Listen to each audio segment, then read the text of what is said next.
Bonsoir, chers amis. Merci de venir ce soir à cette table ronde sur la question des Lumières. Donc la table ronde autour des Lumières, qui est organisée par l'Institut de théologie orthodoxe Saint-Serge, et puis en partenariat avec la mutuelle Saint-Christophe qui nous accueille dans ces beaux lieux, et Fonds de dotation pour la connaissance du monde orthodoxe, et bien évidemment est soutenu par la maison d'édition Cerf, qui permettra ce soir la dédicace des deux magnifiques ouvrages, en fait, qui nous réunissent ce soir.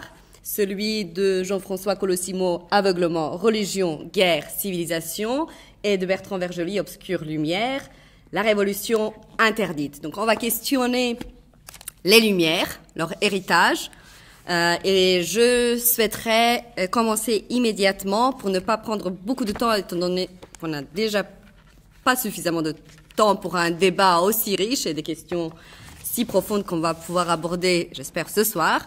Donc, vous terminez votre livre, Bertrand Vergely, en posant des questions. L'homme vous intéresse, les Lumières vous intéressent, la révolution vous intéresse. Surtout, n'arrêtez pas cet intérêt. Ne le relâchez pas en matière d'homme, de révolution et de lumière, tout restant à faire. Qu'est-ce qui reste à faire selon vous? Alors, moi, je suis parti d'une réflexion sur la situation de notre temps. Il s'avère que le fondement de tout ce qui se passe aujourd'hui dans la société contemporaine se trouve dans les Lumières. Et quand on nous annonce les Lumières, on nous annonce la lumière, le progrès, la liberté, la tolérance, bref, que des choses enviables. Or, quand on regarde dans le détail, on s'aperçoit que les Lumières, c'est pas si lumineux que cela. Je n'en veux pour preuve que 3 éléments. N'oublions jamais que la Révolution française passe par la terreur. N'oublions jamais qu'elle accouche de l'Empire et à travers l'Empire, qu'elle met en place une nouvelle aristocratie, voire une nouvelle monarchie. Et n'oublions jamais que ce n'est pas si démocrate que ça, que les hommes des Lumières étaient davantage pour un despotisme éclairé que pour ce que nous appelons démocratie. Alors je crois que puisqu'il s'agit de définir les Lumières, moi je pense que l'essence des Lumières réside dans la laïcité. Et ce à quoi nous assistons depuis 2 siècles, un peu plus de 2 siècles, c'est la mise en place d'un monde et d'une vision du monde éradiquant totalement, d'une part, le religieux, d'autre part, les racines chrétiennes. Et j'en veux pour preuve 3 éléments. Le premier élément des Lumières, on le trouve chez Descartes. Lorsque Descartes, dans le discours de la méthode et également dans les méditations métaphysiques, mais c'est repris dans le traité sur l'homme, décide de repenser totalement le monde à partir de lui-même en faisant l'impasse de la tradition. Je crois qu'on ne comprend rien à la question des Lumières si on ne voit pas que le but des Lumières, c'est de penser une nouvelle origine, d'être dans ce que on peut appeler la captation de l'origine, et de remplacer une origine céleste par une origine terrestre. Alors, au niveau politique, c'est totalement évident. Tout ce qui s'est fait en politique est fait sur un geste, le fait de réécrire le livre de la Genèse pour comprendre l'homme, non plus à partir de ses racines divines, mais de ses racines purement terrestres. Le deuxième point, c'est que nous assistons à une rationalisation du religieux qui est visible dans le traité théologico-politique de Spinoza, où Spinoza, sous prétexte de d'affranchir totalement le religieux du politique, rationalise totalement le religieux. Et cette rationalisation va donner d'une manière assez étonnante le système de Leibniz, l'optimisme, qui va permettre de fonder une nouvelle historicité et une nouvelle eschatologie purement humaine. Donc voilà, mon idée des Lumières, c'est que si nous voulons comprendre les Lumières, il faut comprendre, que les Lumières sont à la base de tout ce qui se fait dans le monde. Lorsqu'on interroge aujourd'hui des juristes sur les fondements de la République, le fondement de la République, c'est la laïcité. Et la laïcité, ça veut dire une chose, on ne veut plus entendre parler du religieux ni de Dieu, on le privatise, on le met dans les limites de la société. Et je pense que ceci, nous le payons gravement. Ce n'est pas quelque chose qui nous amène vers la lumière, mais c'est quelque chose qui nous amène vers une obscurité dont je serai amené à reparler. Merci. Et Jean-François Colosimo, pour vous, quelle est la particularité des Lumières J'ai beaucoup d'admiration pour mon ami Bertrand Vergely, mais je ne vois pas du tout les choses comme lui.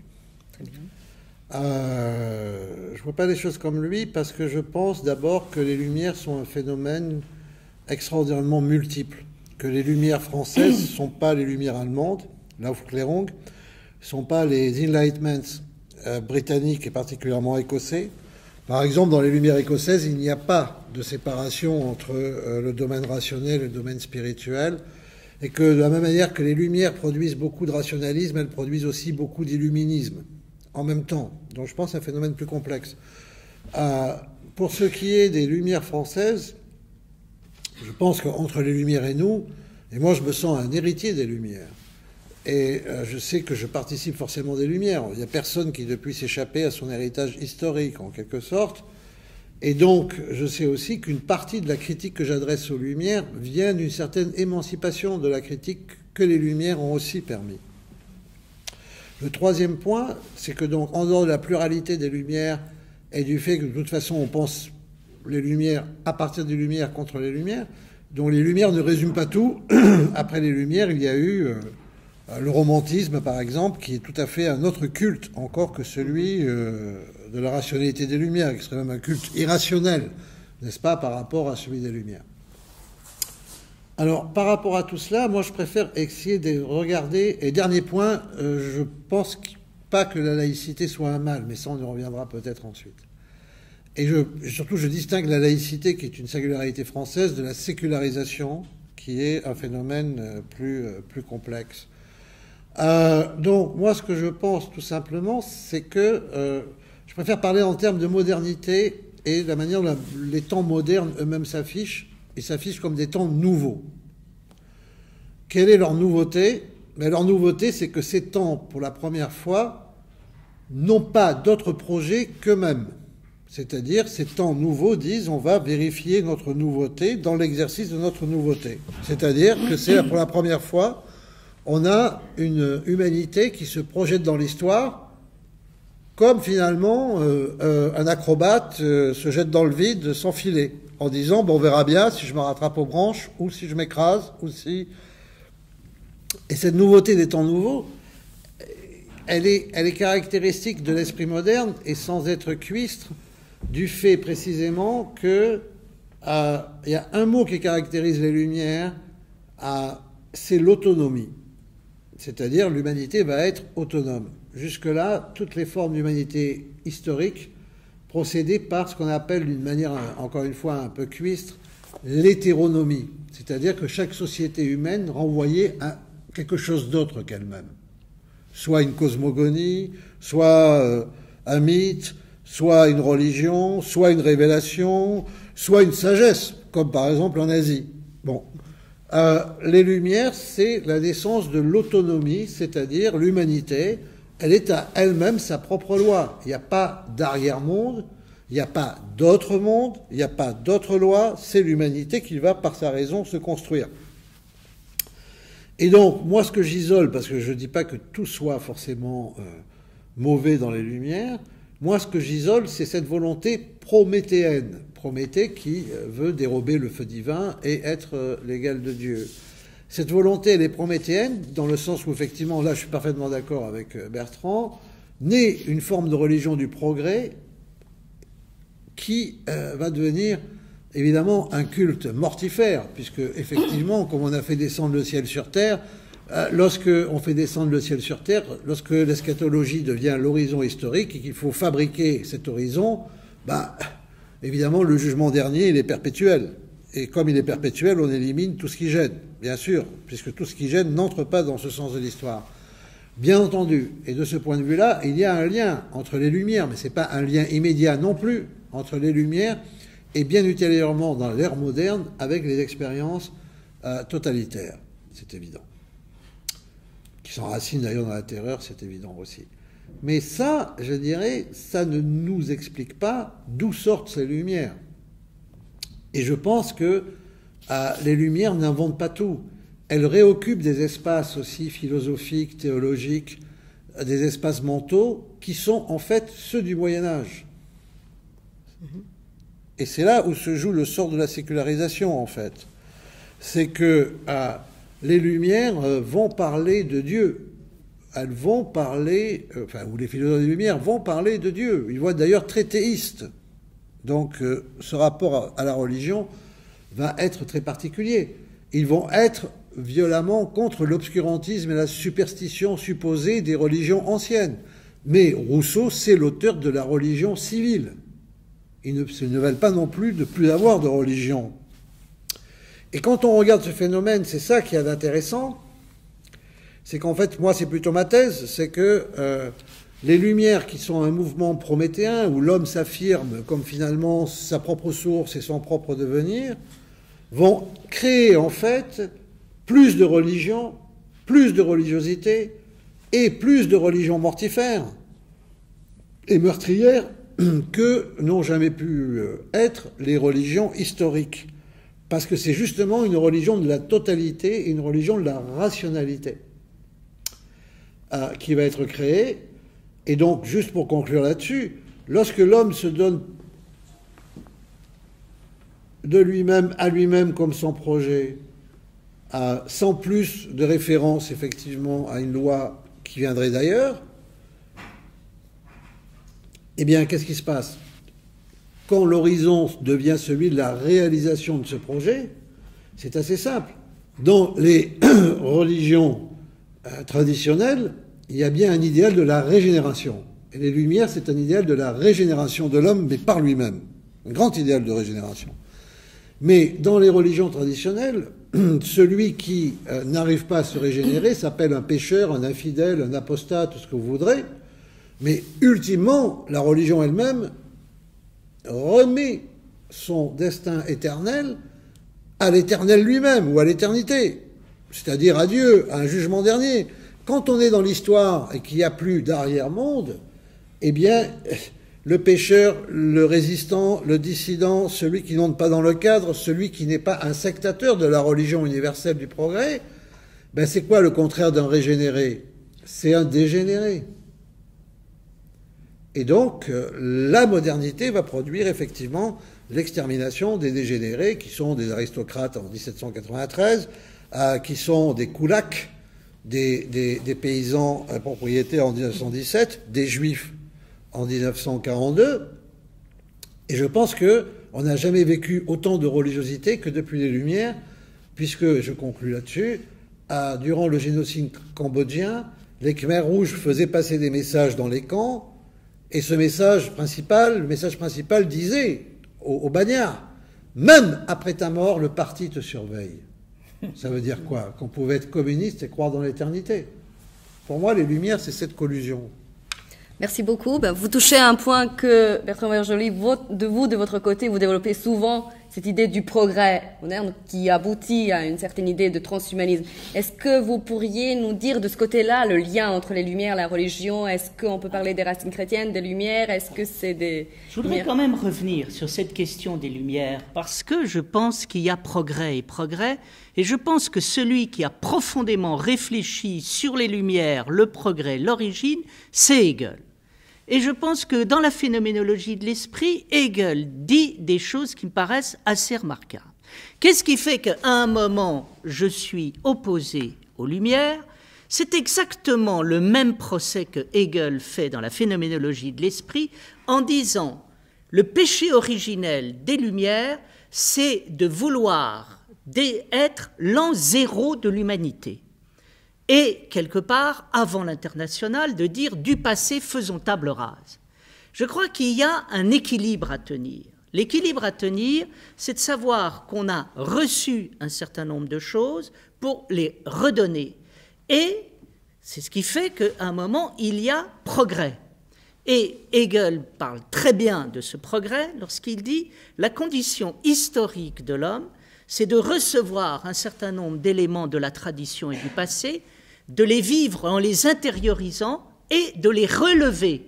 Et en relevant, en se levant soi-même, on élève tout le monde en même temps. » Et ça, je trouve que c'est une très belle idée du progrès, c'est-à-dire le progrès est une élévation de tout, c'est pas le fait de vouloir un moment opposer l'avenir au passé. Je pense que l'énorme erreur des Lumières, ça a été sous prétexte de liquider la société d'Ancien Régime et de ne plus vouloir entendre parler des prêtres et de Dieu, de faire une coupure radicale avec la tradition et le passé et de s'instituer comme origine absolue de l'humanité et donc de pervertir totalement la raison. Et là, je pense qu'il y a un véritable problème. Alors, aujourd'hui, on le voit très bien. Il y a, puisque vous parlez du transhumanisme, on le voit très bien dans ce qui se passe entre le problème du transhumanisme, il est posé par Descartes et quelque part, il est exprimé par la Métrie dans l'homme-machine. Descartes se demande si l'homme est une machine et un automate, et qu'est-ce qu'il dit? Il dit non. L'homme n'est pas une machine. Pourquoi? Parce que je sais ce que c'est qu'un homme. Pourquoi il le sait? Parce qu'il l'a reçu. Parce qu'il a l'habitude de voir des hommes et qu'à un moment, il suffit qu'il regarde des hommes pour faire la différence entre une machine et un homme. Qu'est-ce qu'on voit apparaître au XVIIIe siècle? On voit apparaître quelque chose d'extrêmement grave. La réduction totale de l'homme à une machine par la Métrie dans son discours sur l'homme-machine. C'est-à-dire, on arrive à un matérialisme effrayant dans lequel nous ne sommes pas encore sortis. Camus disait « Nous sommes rentrés dans une littérature de la damnation dont nous ne sommes pas encore sortis. Nous sommes rentrés dans un matérialisme à partir du XVIIIe siècle dont nous ne sommes pas encore sortis. » Donc, mon cher Jean-François, tout à fait d'accord pour la lumière, tout à fait d'accord pour le progrès, tout à fait d'accord à un moment pour la sécularisation, mais si je veux poser le problème à un moment métaphysique et philosophique de la modernité, je dis, est-ce que l'homme peut être l'origine absolue de toute chose, c'est-à-dire avant 1792, il ne s'est rien passé. Merci beaucoup, et comme vous, Jean-François Collot-Simon, vous dites avoir consacré l'ensemble de vos recherches en métamorphose contemporaine de Dieu, à laquelle métamorphose de Dieu sommes-nous confrontés aujourd'hui? Est-ce de Dieu ou notre vision de Dieu? Je crois que... Je ne crois pas que ce soit aussi simple de dire que les Lumières considèrent que tout a commencé en 1792, ni même 13. D'abord parce qu'il y a des tensions, encore une fois, au sein des Lumières. Qu'on ne peut pas en faire un objet totalement monolithique. Encore une fois, moi, ce que je dénonce, c'est la dimension prométhéenne. Mais il n'y a pas que ça. Il n'y a pas que ça. La sécularisation, c'est le mouvement qui suit l'apparition de la Réforme. Ça ne veut pas dire que le protestantisme soit responsable de la sécularisation. La sécularisation, c'est à la suite des guerres de religion, c'est là où le mot apparaît, c'est la manière dont on fait passer des églises ou des temples d'une confession à l'autre de manière à totalement unifier un territoire national. C'est le principe cuius regio et ius religio. La religion du pays est celle du prince. Et ça, c'est bien avant les Lumières. La manière dont Louis XIV lance les dragonnades, c'est ce qui se passe par ailleurs en Suède. En Suède, vous savez, la reine Christine, elle pense à se convertir au catholicisme. On la vire. Mais dans la Suède luthérienne, les calvinistes sont considérés, qui sont des protestants aussi, comme des missionnaires étrangers qui sont indésirables. Donc vous avez une unification confessionnelle, n'est-ce pas? Et c'est d'ailleurs pour ça que l'orthodoxie a un rapport compliqué aux dites Lumières, parce que toute l'histoire orthodoxe depuis le XIXe siècle, c'est une suite des Lumières. Alors l'orthodoxie n'est pas tellement étanche politiquement aux Lumières, puisque c'est exactement ça, l'unification nationale et religieuse. C'est ça la sécularisation. On dira que c'est l'influence de l'Occident, certes, mais disons que c'est une maladie qui a été volontiers attrapée aussi, quoi. Elle n'a pas fait que se diffuser. Donc, lorsqu'il fait les dragonnades, Louis XIV, en même temps, il éradique Port-Royal. C'est bien avant les Lumières. La constitution civile du clergé que veut produire 1789, vous savez, les prêtres jureurs à la Révolution, etc., bien avant d'ailleurs la Terreur, et bien avant le culte de l'être suprême de Robespierre, cette idée fondamentale des prêtres jureurs, de la constitution civile du clergé, mais sous Louis XIV, il y a une constitution du clergé gallican de France qui se désolidarise de Rome. Donc on ne peut pas dire que tout commence comme ça, sans faire, je dirais, une histoire raisonnée quand même de la sécularisation, laquelle sécularisation, plus on avance dans le temps, plus on s'aperçoit qu'elle a toujours été là en quelque sorte. Ce qui se passe avec les Lumières, c'est qu'elle explose et qu'elle devient elle-même son propre principe. Et cette sécularisation, évidemment, encore une fois, il ne faut pas la confondre avec ce qu'elle n'est pas. Robespierre combat les hébertistes. Les hébertistes, ce sont les gens qui veulent l'athéisme. Ce sont les enragés, ou les exaltés, si vous préférez. Ils veulent l'athéisme. Ce sont eux qui détruisent et vandalisent les églises. Robespierre est tout à fait contre eux. Il considère que l'athéisme, c'est une histoire bourgeoise. C'est une histoire de philosophe, qu'un peuple a besoin de croyances. Et Robespierre pense que la croyance dans l'immortalité est indispensable. Et il croit dans l'immortalité. Donc il croit dans l'autre monde. Il pense que cette immortalité peut seule assurer le ciment de la nation. Vous voyez ? Donc c'est un peu ça. On peut pas... Ce sont des mouvements complexes historiquement, de la même manière que si on était allé dire aux dirigeants de la Troisième République, laquelle était, on le sait, c'est pas être complotiste, enfin, etc., radical socialiste, franc-maçonne, anti-catholique, etc., ce sont eux qui ont voulu laïciser, c'est-à-dire en fait séculariser l'Église pour en faire un État.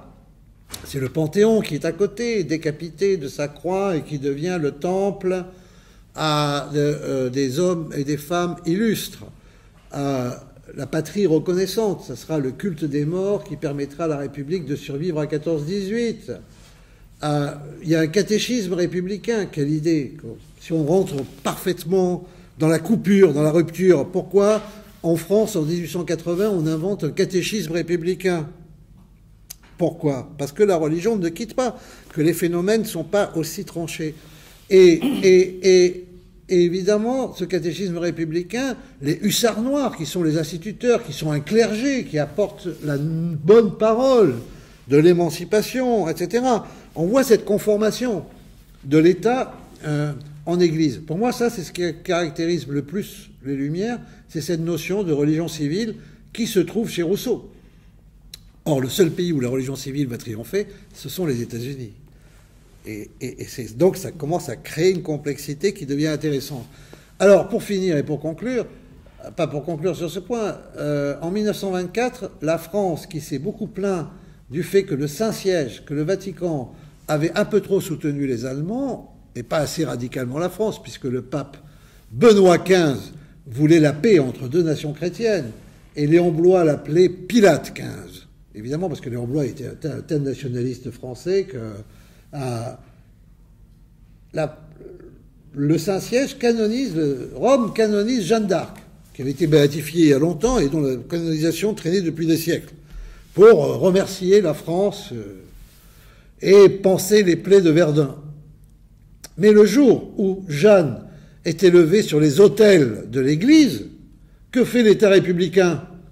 Il fait transporter le cœur embaumé de Jean Jaurès au Panthéon. Qui est le plus attaché aux reliques ? Alors c'est pas qu'un paradoxe. Ça veut dire qu'en fait, ne pensons pas qu'on nous soyons complètement, en une nuit, changés de monde, et qu'il n'y ait pas eu des transferts de religiosité, etc., sur un mode sécularisé. Et c'est ça qui nous importe, parce que dans la sécularisation, d'abord, bon, elle est un fait, difficile de l'annuler, quoi. La sécularisation n'est pas simplement le produit de gens qui comploteraient pour la destruction de la foi. C'est un phénomène historique. Deuxièmement, c'est un phénomène qui a beaucoup trait au christianisme, parce qu'il y a peu de religions qui offrent autant d'espace sécularisé que le christianisme. Pourquoi? Parce que c'est le christianisme qui a inventé le siècle. C'est au Moyen-Âge, le séculum. Et enfin, je ne sais plus où j'en étais, je te passe la parole. Non, je voulais dire, je crois qu'il faut distinguer d'une chose. D'une part, les phénomènes politiques qui sont liés à la sécularisation, et qui est une chose qui commence depuis longtemps, et qui fait partie intégrante de la vie religieuse. Avec d'autre part, et là je me permettrai de ne pas être d'accord avec toi, je crois que ce à quoi nous assistons dans la modernité, ce n'est pas un transfert de religiosité. La meilleure manière de supprimer une religion, c'est d'en fabriquer une autre à la place. Et quand tu lis Auguste Comte et le catéchisme positiviste, tu t'aperçois de quoi? Que Auguste Comte est extrêmement intelligent. Qu'est-ce qu'il veut? Il ne veut pas entendre parler de Dieu, il ne veut plus entendre parler du catholicisme, mais il se dit, si je suis contre Dieu et le catholicisme, en étant contre, je vais les nourrir. Tandis que si je transforme la religion catholique en religion de l'homme, et en reprenant d'une manière totalement positiviste, en particulier la prière, ou la religion et la prêtrise, là je serais sûr de supprimer. Et je crois que par exemple, c'est très lisible chez Robespierre. Robespierre veut supprimer le catholicisme, et la meilleure manière de supprimer le catholicisme, c'est d'établir la religion de l'être suprême. Mais attends, je ne vois pas ce que tu dis, là.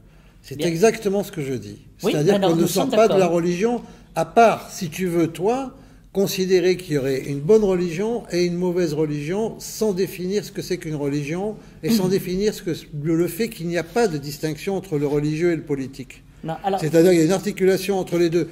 Donc, quand tu dis Comte, en fait, a compris qu'il y a nécessité d'une religion, si ce n'est qu'effectivement, il ne pense pas au christianisme, bien qu'il y ait des aspects christianisés chez lui. D'abord, c'est pas Robespierre. Fort heureusement, Auguste Comte a quand même un peu moins de sang sur les mains que Robespierre. Deuxièmement, quand Robespierre lui-même invente le culte de l'être suprême, c'est un hommage complet qu'il fait à la religion. On ne sort pas de la religion avec la modernité. On l'accroît. C'est-à-dire, on l'augmente, la religion, avec la modernité. Et on commence à concevoir la religion comme on l'avait jamais conçue avant. C'est ça le problème de la modernité. C'est pas qu'elle soit pour moi la modernité, elle n'est pas anti-religieuse ou insuffisamment religieuse. Elle a sa religion qui est le fait qu'elle est à elle-même sa propre religion, oui, alors... et qu'elle politise, elle religiosise, si je puis dire, c'est-à-dire elle absolutise le fait politique. C'est la phrase de Carl Schmitt. Tous les concepts politiques modernes sont des concepts théologiques qui ont été sécularisés. C'est ça. Et on le voit bien. Dieu, tu vois, l'État omnipotent de ton ami Hegel, l'État omniscient, etc. L'État, au XIXe siècle, a toutes les qualités de Dieu. Il a toutes les qualités du Dieu scolastique. Il sait tout, il voit tout, il juge de tout, et il réclame le martyr. Le martyr se faisant désormais par des millions d'individus qu'on jette dans la guerre qui avant était une affaire de professionnels et qui là devient l'affaire des masses mobilisées. C'est ça qui se passe dans l'époque moderne. C'est une théologisation extrêmement forte du politique. Et en même temps, je pense qu'il y a une sécularisation, mais je pense qu'il y a en même temps un désir de captation de l'origine et de marquer véritablement un avant et un après. Et c'est pour ça que je crois que ce n'est pas simplement lié à la sécularisation, c'est lié à autre chose qui me paraît extrêmement violent. Parce que derrière, nous sommes d'accord, quand tu dis l'homme est à lui-même sa propre religion, il faut comprendre ce que ça veut dire. Moi, ce qui m'intéresse, c'est la lecture chez le marquis de Sade de ce que ça donne. La fascination, comment chez Sade, il y a le fait de repenser l'homme souverain à partir du libertin tout-puissant, et qui est à lui-même, effectivement, sa propre origine. Et quand il est à lui-même sa propre origine, qu'est-ce qui se passe? il est obligé à un moment de banaliser la transgression et d'expliquer qu'il n'y a plus de limite. Parce que s'il n'y a plus rien avant moi, ben, il n'y a plus de limite à partir de moi. Donc, d'accord avec toi pour dire qu'il y a des phénomènes de sécularisation qui existent depuis longtemps, mais je pense qu'avec les Lumières, en particulier dans ce qu'on peut étudier dans les Lumières françaises, il y a quelque chose de particulièrement violent. Parce que les Lumières écossaises, c'est tout le contraire.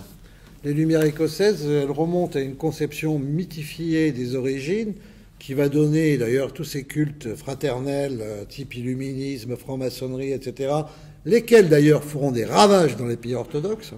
C'est-à-dire, on ne peut pas comprendre l'histoire de l'orthodoxie au XIXe, au XXe siècle si on ne comprend pas l'emprise directe des Lumières sur l'orthodoxie, la guerre de révolution nationale, l'égalité entre État et nation, et le rôle qu'ont tenu toutes ces fraternités occultistes dans tous ces réveils, libérateurs, émancipateurs, mais qui ne sont jamais traduits dans un contexte orthodoxe, mais toujours dans un contexte occidental. Il faudrait analyser le rôle des Lumières dans le monde orthodoxe, peut-être pour se rendre compte de la complexité du phénomène, et que c'est pas que Robespierre et Sade, bien que ça soit aussi, on est d'accord, Robespierre et Sade, mais c'est pas que ça. Alors de ce point de vue-là, je pense que en fait, les Lumières dont tu parles sont déjà des Lumières romantiques. Non, pas du tout. L'illuminisme écossais, ça n'a rien de romantique. Non. Les Lumières écossaises, elles ne sont pas romantiques. Mais déjà, il y a des moments. Elles sont théosophiques. C'est l'ambiguïté de Rousseau. On se demande si Rousseau est un homme, il se veut à la fois un homme des Lumières, et il est pensé comme un pré-romantique. Peut-être, mais ça, ce sont des classifications. La vérité chez Rousseau, c'est que chez Rousseau, il y a une religion civile, et c'est une religion civile très sérieuse. La transgression de la religion civile, c'est la mort. C'est-à-dire que Sade, il est mort chez Rousseau. Ah donc, et Rousseau, c'est aussi les Lumières. Donc c'est pas que la transgression. Il y a dans les Lumières un appel à l'ordre, à la construction. Aujourd'hui, nous héritons d'un désordre. Mais quand je parlais tout à l'heure là de ces messieurs, c'est ça que j'ai perdu, ces messieurs un peu radicaux, socialistes, etc., qui ont fait la Troisième République, qui, comme on dit en France, bouffaient du curé, quoi. Qui se réunissaient pour manger une tête de veau le 21 janvier, le jour anniversaire de la mort de Louis XVI, enfin, etc. C'est un truc très français, pour le coup. Mais si on leur avait dit, pour prendre simplement des problèmes de temps, sans prendre de sujet pour enflammer la planète, si on leur avait dit à ces messieurs, à législateurs qui n'arrêtaient pas de légiférer, et souvent contre l'Église, n'est-ce pas? Ce sont eux qui ont fait les 150 lois d'appropriation des biens de l'Église qui ont précédé la loi 1905. Si on leur avait dit le mariage peut être le mariage, et je ne vais pas rentrer dans le débat sur le mariage gay, mais si eux, on leur avait dit le mariage, ça peut être entre deux personnes du même sexe, ils vous auraient dit pas du tout. Et si vous insistez, on vous envoie à Cayenne, au bagne. Donc la modernité, elle est un peu multiface, c'est pas un toboggan non plus. Vous souhaiteriez réagir par rapport à cela ou... Moi, je pense qu'il faut revenir aussi à quelque chose qui a été et qui est assez passionnant à partir de la Renaissance. Au départ, et là je serais d'accord avec Jean-François, au départ, je pense qu'il y a eu dans l'humanisme un désir de retour à l'homme intérieur et à une spiritualité. Et que ce qui a hanté la modernité, c'est une quête de l'intériorité qui s'est exprimée en particulier à travers l'immanence. Ce qui est intéressant, c'est de voir les moments où cette quête d'intériorité et d'autonomie dont tu as parlé va basculer. Parce que si on voit le concept d'autonomie, le concept d'autonomie, c'est un concept qui est à la base, qui est fondamental chez Kant, et dans lequel il est dit que l'homme se donne à lui-même sa propre loi. Or, c'est quoi la loi chez Kant? C'est la loi morale, vécue de l'intérieur. Et qu'est-ce que c'est que la loi morale? C'est l'absolument sérieux que l'on introduit à l'intérieur de l'existence et qui fait qu'à un moment, on est dans une haute rigueur. Donc, je crois qu'effectivement, à travers la modernité, il y a un désir de revenir, en fait, à la vérité du chrétien à travers une haute exigence de la vie intérieure. Et qu'est-ce qui se passe à l'intérieur de notre monde? C'est qu'il va y avoir une tension énorme autour de cet homme intérieur. Qu'est-ce que c'est qu'un homme? Est-ce que l'homme est l'homme intérieur? Est-ce qu'il se soumet à la loi du devoir, la loi du moral, qui est l'absolument sérieux? Ou alors, est-ce que c'est l'homme qui est affranchi de tout ce qui a tendance à nuire et empiéter sur sa souveraineté? Et moi, ce que je vois à l'intérieur des Lumières, c'est peut-être ce moment de transgression où tout d'un coup, il y a une captation de l'origine qui se fait, une fascination de l'homme pour lui-même. Et là, on est au-delà de quelque chose de prométhéen. Il faut quand même réfléchir sur des mythes extrêmement forts. Je parle de l'homme du souverain qu'on trouve chez le marquis de Sade, mais il faut évoquer la figure de Don Juan et la figure du libertin. Et la figure du libertin est une figure tout à fait passionnante. Pourquoi?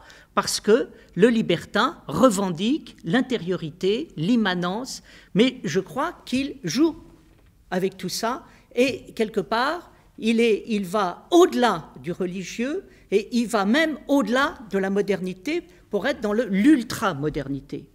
Donc je crois qu'il faut réfléchir ici aussi sur ces moments qui sont des moments extrêmes, paroxystiques, qui vont s'emparer d'une part de la culture, mais aussi du politique. Et j'ai l'impression, quand je regarde un moment, je regarde notre monde, je crois il y a une ambiguïté qui n'a pas été levée entre d'une part une quête d'intériorité et d'autre part une quête de liberté. Et il faut entendre ce qu'on appelle par liberté.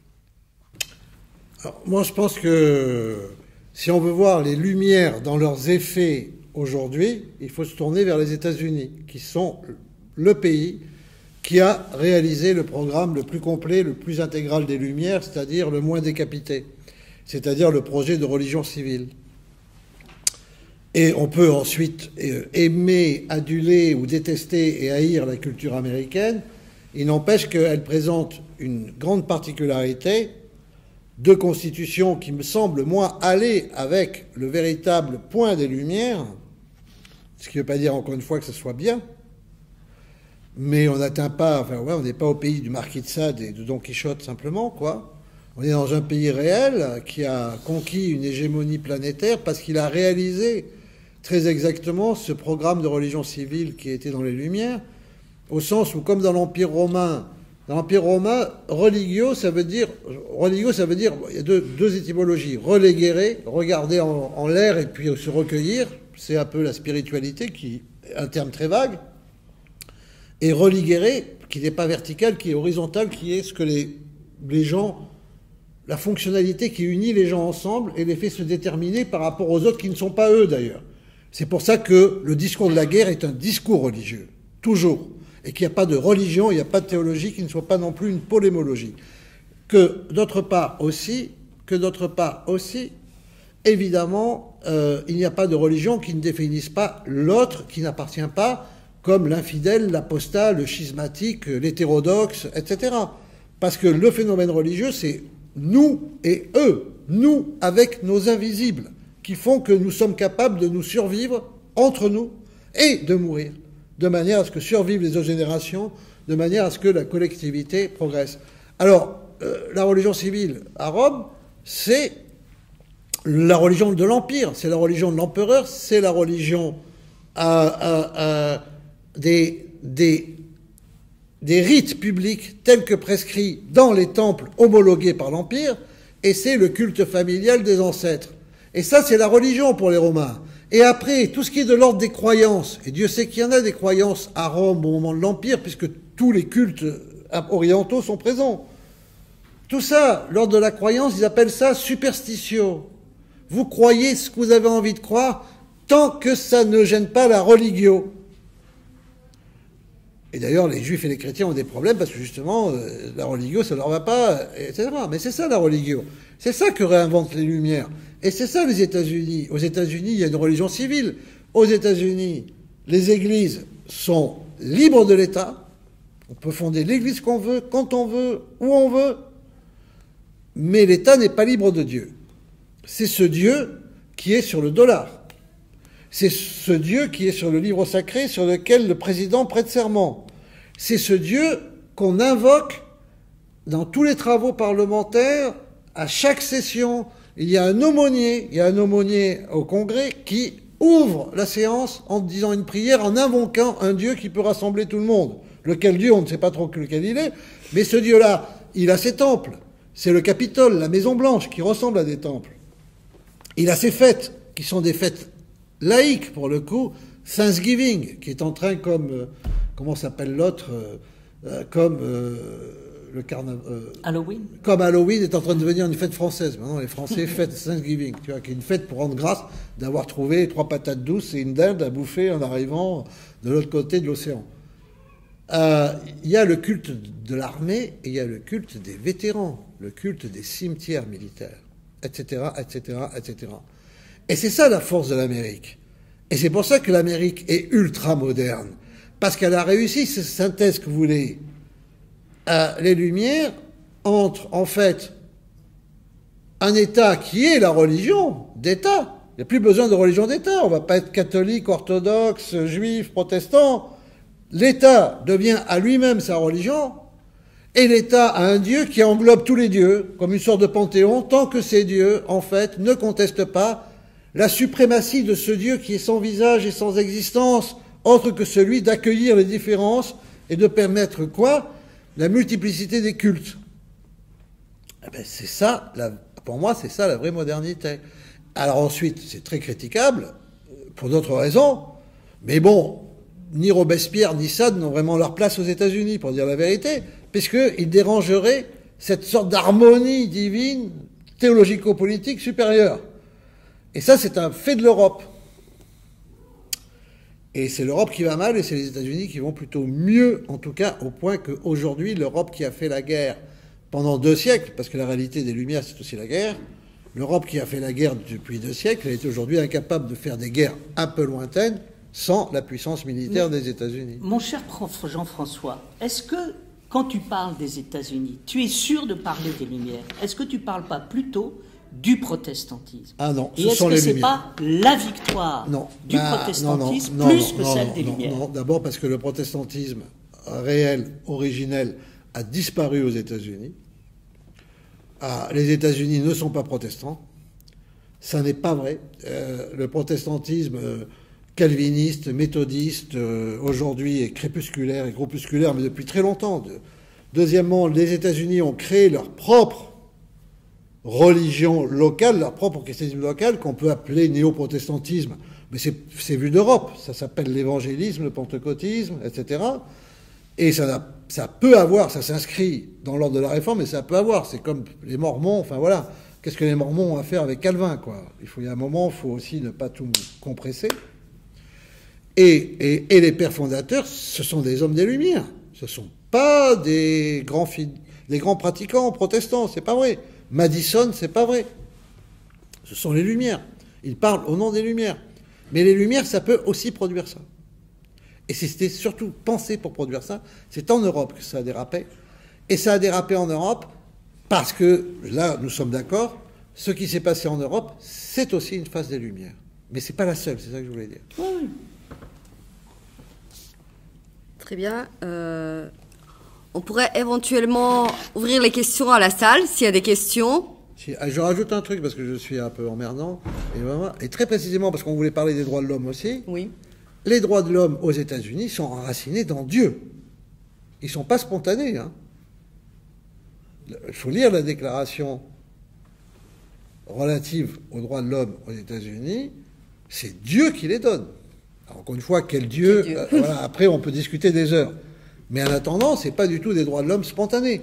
Et aux États-Unis, ces droits sont considérés comme des droits fondamentaux et non pas comme des droits pour obtenir des droits. Et c'est pour ça que les droits de l'homme aux États-Unis, par exemple, peuvent passer par... on peut dire, je suis pour les droits de l'homme parce que, par exemple, je m'oppose à toute mesure bioéthique comme l'avortement, l'euthanasie, parce que je suis pour les droits de l'homme. Alors que ici, en Europe, ça va être compris à l'envers. Si tu es contre ça, c'est que tu es contre les droits de l'homme, ou que tu te réfères à une humanité qui n'est pas celle partagée. Et je crois que là, il y a un vrai truc. Et dernier point, nous avons fait l'Europe, mais aucun de nos jeunes n'ira mourir pour l'Europe. Il y a encore des tas de boys américains qui partent au bout du monde pour se sacrifier à ces représentations religieuses. Le bien, la justice, encore une fois, tout ça est parfaitement critiquable et je suis prêt à le critiquer sans fin. Mais eux, ils sont prêts à mourir pour des invisibles. Nous, on n'en a plus. Qu'est-ce qui s'est passé? Pourquoi les Lumières ont pu donner deux dimensions comme ça antagoniques? Ça, je pense qu'il y a un vrai débat. Mais qu'on a tous les deux. Enfin, je veux dire. Oui, enfin, dans tout ce que vous venez de dire, moi, la question qui surgit derrière, c'est qui est le créateur, effectivement, de ce Dieu américain, afin de le prôner et à partir de cette vision-là, créer et organiser la société. En un mot, ce Dieu, c'est facile à comprendre. Il naît d'abord avec Nicolas de Cuse un tout petit peu. Il naît au contact de l'islam. Il naît ensuite dans le problème des confessionnalismes à partir du XVe siècle et des guerres de religion. Parce que, voilà, si en plus il y a des orthodoxes, des protestants et des catholiques qui disent avoir le même Dieu, qui s'appelle Jésus-Christ, et qui s'entretuent, quel est le Dieu qui pourrait les réconcilier? Et c'est on se met en quête de ce Dieu qui englobe, au lieu d'exclure.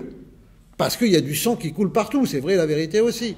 Mais orthodoxes, catholiques, protestants, c'est bon, après je peux sortir sous protection militaire, orthodoxes, catholiques, protestants, ce sont des mots qui existent depuis le XVe siècle, en tant que tels, en tant que labellisation. Avant, il y a des Grecs et des Latins. Il n'y a pas des orthodoxes et des catholiques. L'époque du confessionnalisme, c'est aussi l'époque de la Renaissance, d'où, il en parlait très bien Bertrand tout à l'heure, à cette volonté de retrouver un homme intérieur. L'homme intérieur, c'est aussi quand les hommes extérieurement s'affrontent au nom de leur foi. Il y a eu cette crise dans la conscience européenne qui a été très profonde. Et très exactement ce que les États-Unis veulent éviter, c'est la guerre civile entre les religions. Donc il faut qu'elles se soumettent toutes à une religion supérieure qui effectivement est une religion abstraite, désincarnée, mais qui permet, encore une fois, de demander à la jeunesse des sacrifices que nous sommes incapables de demander. C'est paradoxe. Mais je me pose la question aussi par rapport à cette vision-là, étant donné que réunir tout sous un Dieu, qui va être un Dieu... Sous une bannière étoilée. Voilà, mais c'est effectivement en même temps la création d'un radicalisme islamique et en fait un combat contre un islam et contre une religion. Ah oui, mais ça c'est autre chose. Oui, mais c'est quand même... Oui, on va vite là. Oui, on peut, enfin, là c'est très complexe. On peut même dire que comme le wahhabisme naît avec les Lumières, enfin à la même époque en tout cas, c'est pas un produit des Lumières exactement, mais oui. Oui, les islamistes sont des musulmans qui essaient de s'adapter aux Lumières. Les djihadistes particulièrement. C'est le paradoxe. Ils ne viennent pas du Moyen-Âge. Ils essaient de prendre le train de la modernité, les islamistes. D'accord. Et d'arriver à la modernité par l'islam. Oui, comme nous sommes arrivés à la modernité par nos propres religions. Et c'est le paradoxe. Et effectivement, il y a un clash réel entre l'islamisme et l'évangélisme, pour aller vite. Oui. Et parce qu'il y a des proximités. À part quand même, pour pas dire trop de bêtises, que lorsque vous êtes une femme yézidi, vous préférez tomber sur des pasteurs protestants qui vont vous ennuyer toute la journée pour vous convertir au christianisme, plutôt que sur des types de Daesh. C'est là aussi, quand on compare les évangéliques et les islamistes, il y a quand même un moment où il faut raison garder, quoi. Hein, je veux dire, voilà. On pourrait peut-être donner la parole à la salle pour savoir s'il y a des questions par rapport à ce débat qui a commencé entre nous. Et si vous me demandez, pour conclure, si j'aime l'Amérique, la réponse est non. Je ne veux pas qu'on se comprenne mal. Voilà. La réponse est non. Moi, je pense en tout cas que pour les États-Unis, on voit très bien ce retour à l'origine, un Dieu unificateur qui rassemble toutes les multiplicités et une idée messianique. Et donc, je pense que c'est même au-delà des Lumières. C'est-à-dire, je pense qu'il y a eu, à travers la question des Lumières, une méditation profonde de toute la culture européenne. Nous avons un monde religieux. On pense que ce monde religieux est tombé dans les guerres de religion parce que les hommes ont perdu la vraie foi et l'intériorité.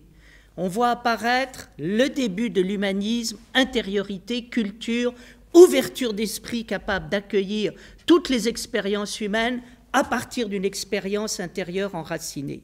Et puis, qu'est-ce qu'on voit apparaître? On voit apparaître les aventures de la liberté. C'est-à-dire qu'à partir du moment où on lâche dans l'histoire humaine le mot liberté ou le mot intériorité, on va voir se décliner toutes les formes possibles de liberté, toutes les formes possibles d'intériorité, toutes les formes possibles d'individualité. Si on parle à un moment de la raison ou des Lumières, on va voir toutes les formes possibles des Lumières. Et effectivement, on peut voir des choses qui sont liées à ce que nous aimons, l'intériorité, la culture, l'écoute de l'autre, la possibilité d'un partage, une certaine universalité autour de ça, mais nous voyons aussi apparaître des choses qui peuvent être obscures et sombres, comme à un moment, au nom de l'intériorité, de l'individualité et de la liberté, la quête de la liberté absolue.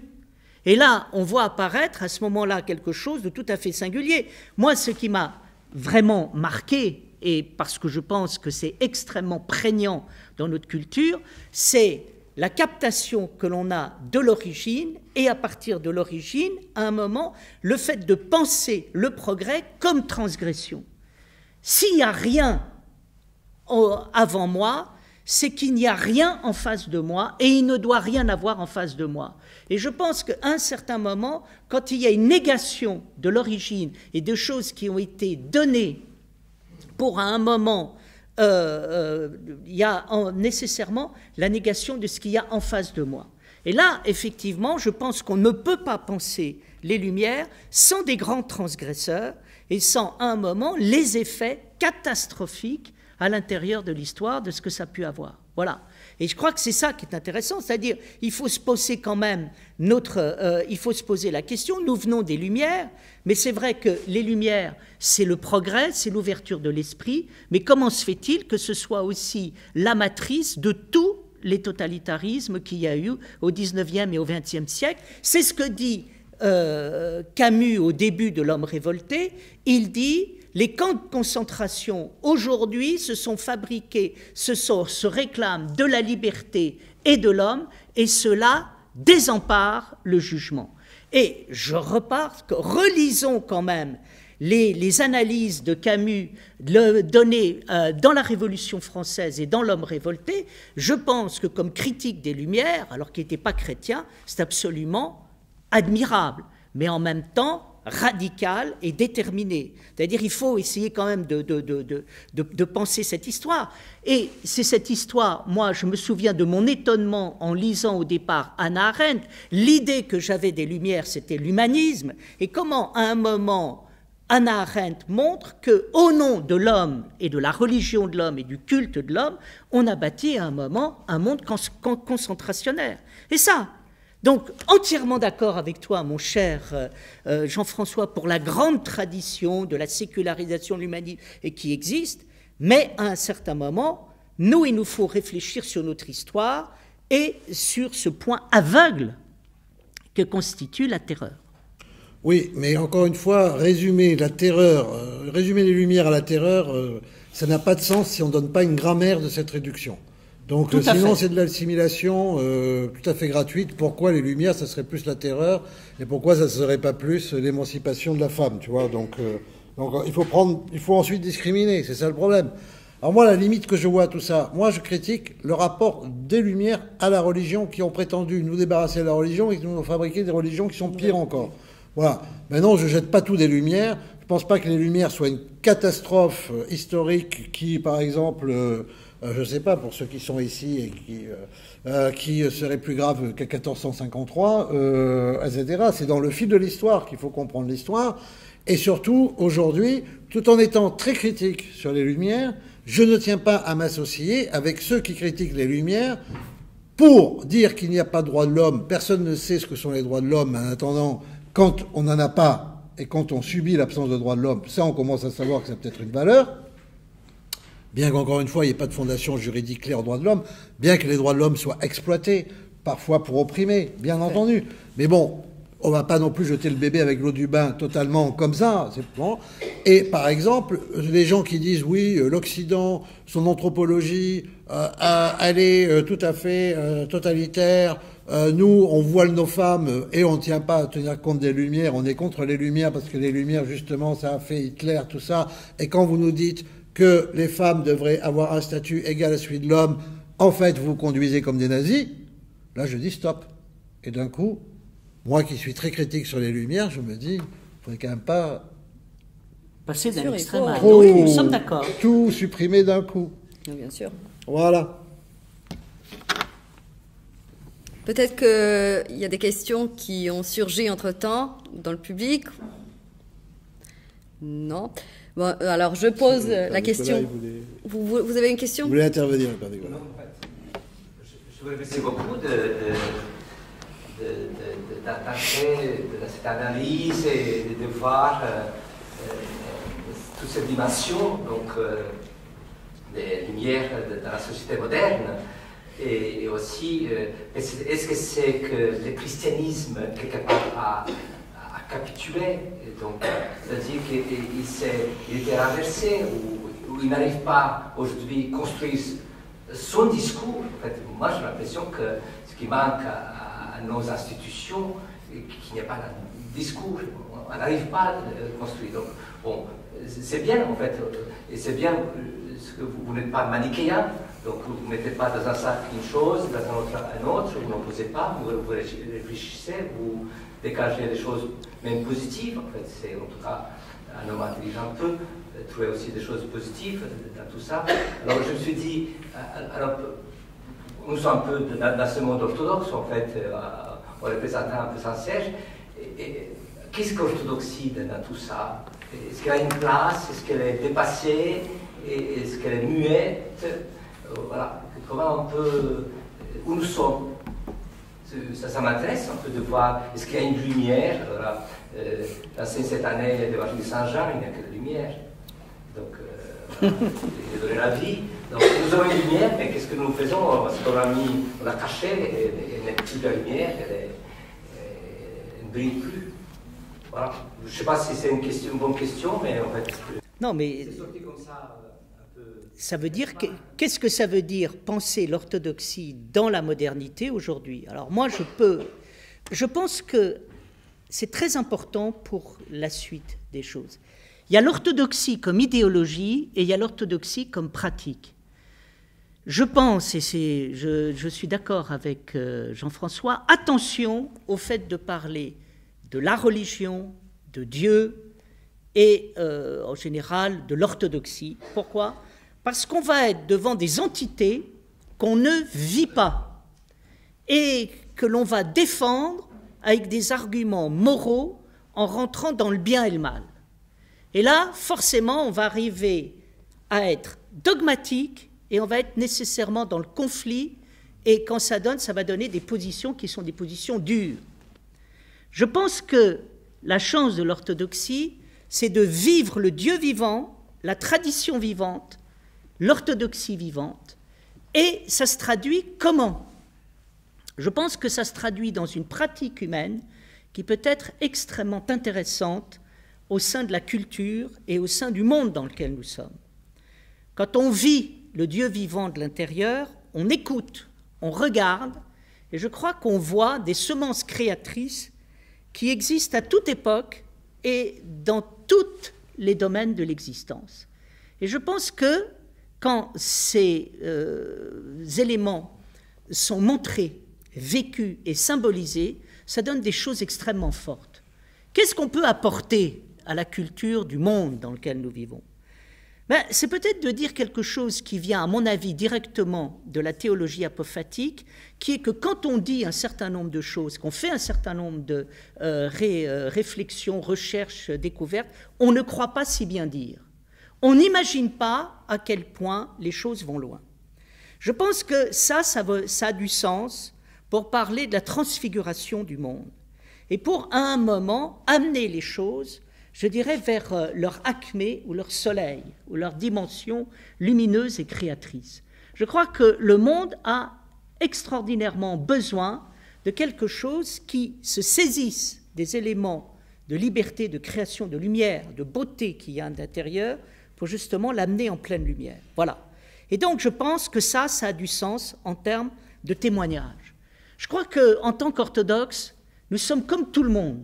Nous ne sommes pas meilleurs que les autres. Nous faisons l'expérience de l'histoire, l'expérience de la modernité, qu'est-ce que ça veut dire aujourd'hui une modernité créatrice? Qu'est-ce que ça veut dire une modernité spirituelle? Qu'est-ce que ça veut dire la démocratie? Qu'est-ce que ça veut dire l'homme, la femme, l'enfant, la famille? Comment on voit tout ça? Et je pense qu'il peut y avoir une rencontre extrêmement féconde entre la haute pratique spirituelle liée à la prière et puis d'autre part l'expérience du temps. En tout cas, moi, c'est ce que ça m'a appris. D'ailleurs, ce que m'a appris à un moment l'expérience de l'orthodoxie, c'est d'essayer de lire la philosophie. Et en lisant la philosophie, j'ai découvert deux choses. J'ai découvert parfois des choses qui semblaient séduisantes et qui étaient terribles. Et parfois, j'ai vu des choses qui sont des semences authentiques de l'Esprit Saint et totalement géniales. Et je pense que, voilà, moi j'essaye de circuler à travers ça. Et quand on circule avec ça, on peut assez bien circuler.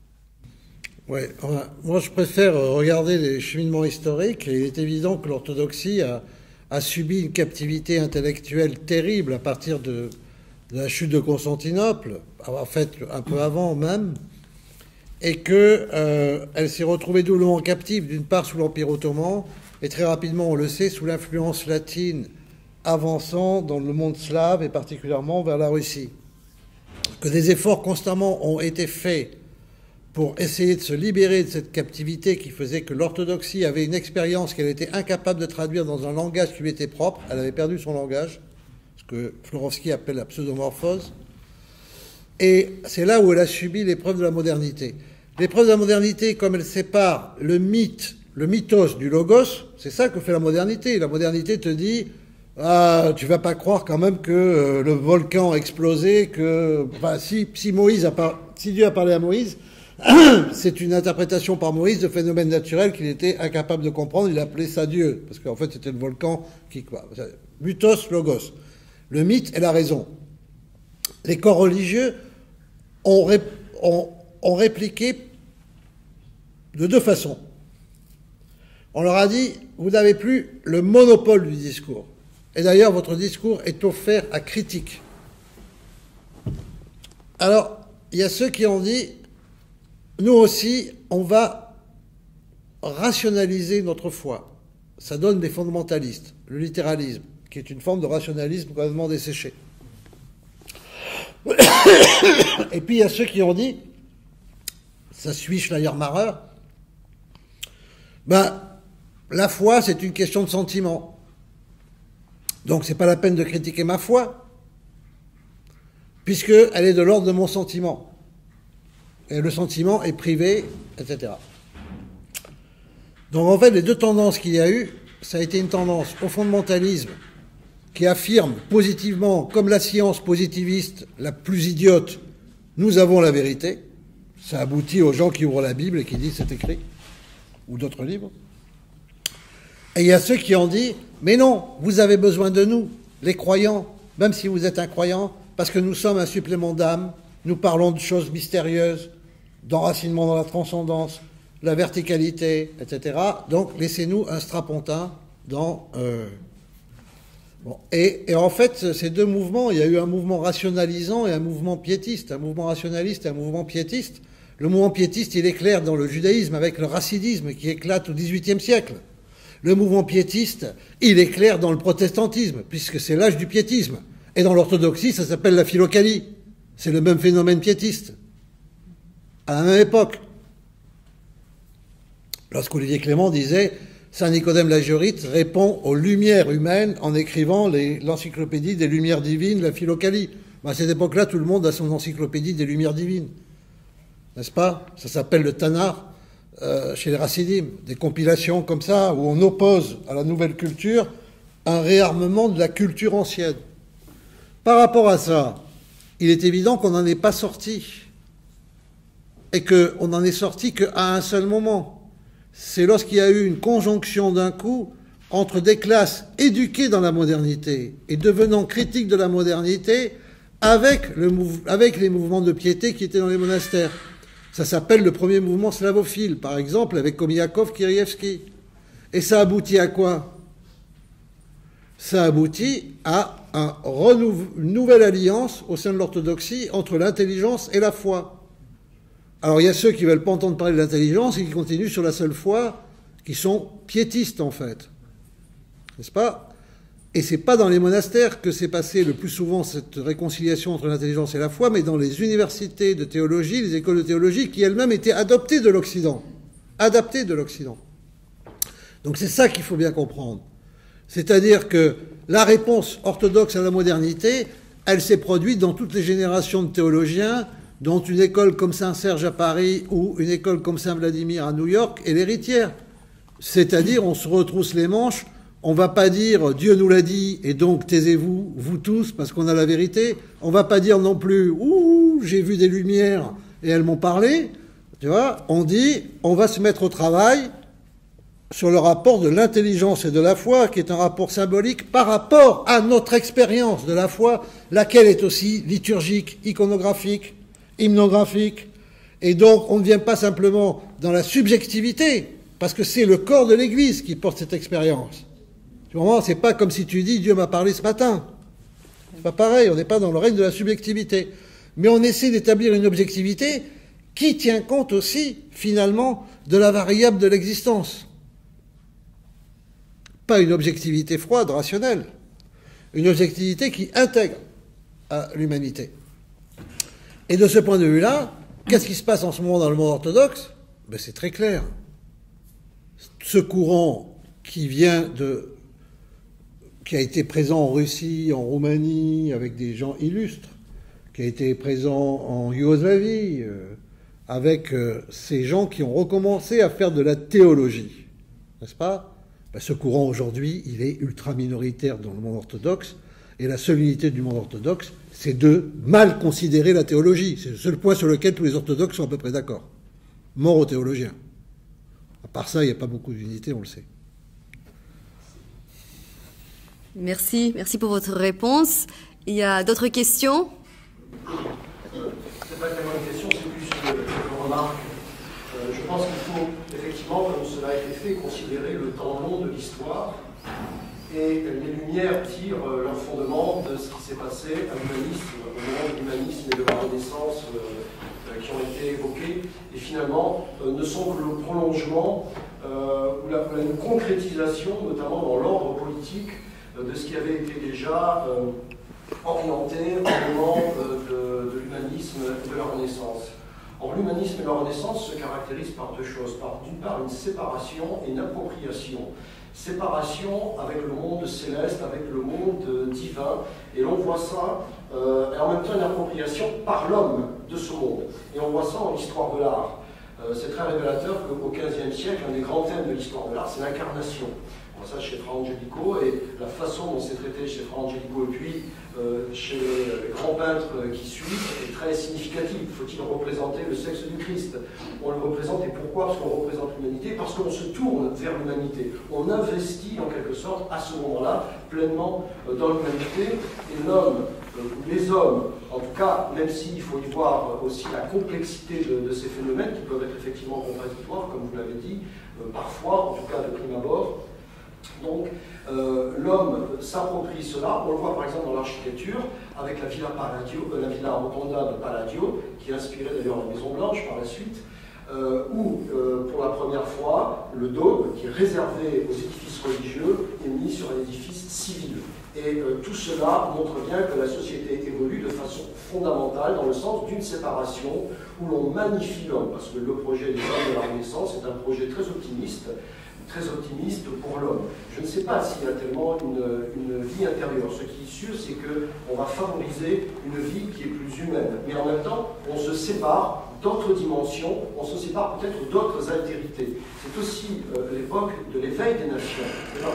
C'est aussi l'époque, lorsqu'on étudie l'histoire, par exemple, du racisme, on se rend compte qu'à ce moment-là, il y a une conception biologique qui émerge de l'homme et des êtres humains à partir du XVIe siècle. Et cela n'est pas le fait du hasard. Séparation qui se traduit aussi par le fait qu'on se distingue des autres. On se distingue de plus en plus des autres, et cela aboutit, y compris dans le domaine scientifique, à vouloir classifier. Là, nous sommes au XVIIIe siècle, effectivement, parce qu'il y a aussi une révolution dans le domaine scientifique, mais révolution qui est amenée par, effectivement, et aussi bien la pensée de Descartes, le mécanisme, le machinisme que vous avez évoqué, Bertrand, auparavant. mais qui fait qu'on classifie tout. Et en classifiant, on met aussi des limites. Et donc on est vraiment dans ce mouvement, dans ce temps long de l'histoire, où l'homme finalement se tourne vers lui-même et investit tout ce qui est humain, et le développe de manière extraordinaire, et investit aussi tout ce qui est matériel, parce que ça va de pair également avec un matérialisme. Pour terminer, il y a une phrase de Joseph de Maistre qui m'est revenue en vous écoutant, c'est, il disait « Les anciens qui voyaient des esprits partout étaient moins sots que nous qui n'en voyons nulle part. » Et là, ça montre bien aussi cette coupure et la sécheresse, d'une certaine manière aussi, par rapport à certaines choses. Enfin, un dernier point un petit peu différent, vous avez évoqué les États-Unis, où effectivement, je suis tout à fait d'accord avec Jean-François, les États-Unis sont liés pleinement aux Lumières.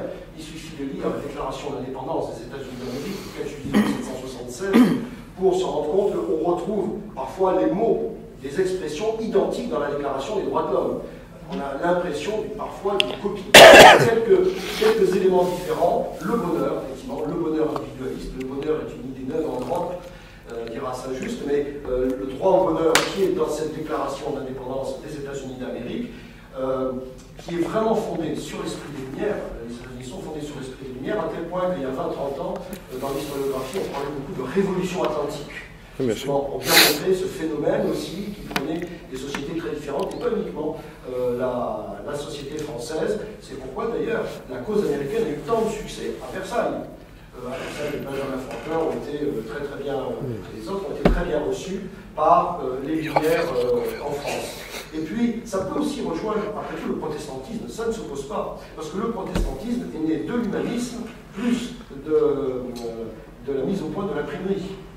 Et donc, il y a là quelque chose aussi qui est concordant. Le protestantisme a favorisé un certain individualisme que l'on retrouve pleinement dans les Lumières. Donc, ça ne s'oppose pas du tout avec l'esprit américain des Lumières dans la Déclaration des droits Mais moi, je voudrais juste te faire remarquer, cher ami, que tu dis Joseph de Maistre considère que ceux qui voyaient des esprits étaient moins sots que nous qui n'en voyons plus.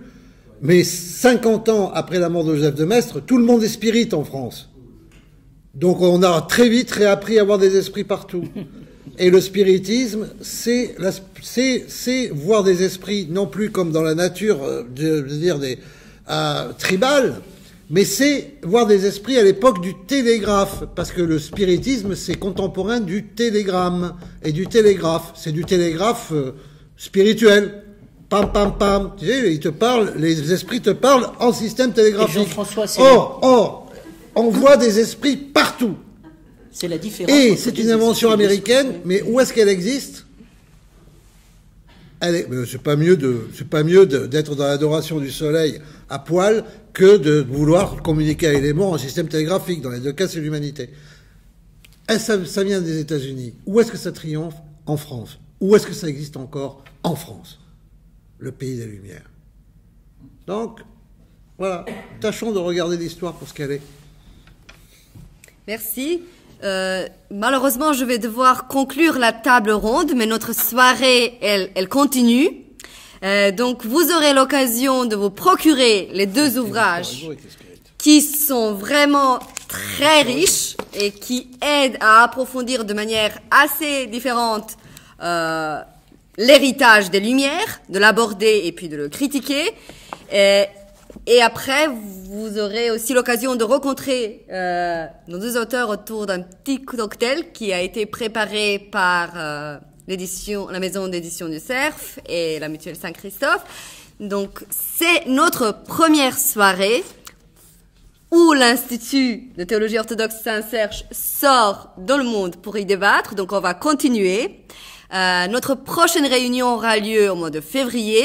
Vous serez à temps avertis grâce à l'aide inestimable de Père Givko Panev et Père Christophe Levallois qui gère l'orthodoxie.com. Et puis je vais conclure avec cela et je vous invite de descendre dans la salle en bas pour vous rafraîchir et continuer le débat. Merci beaucoup d'être venus.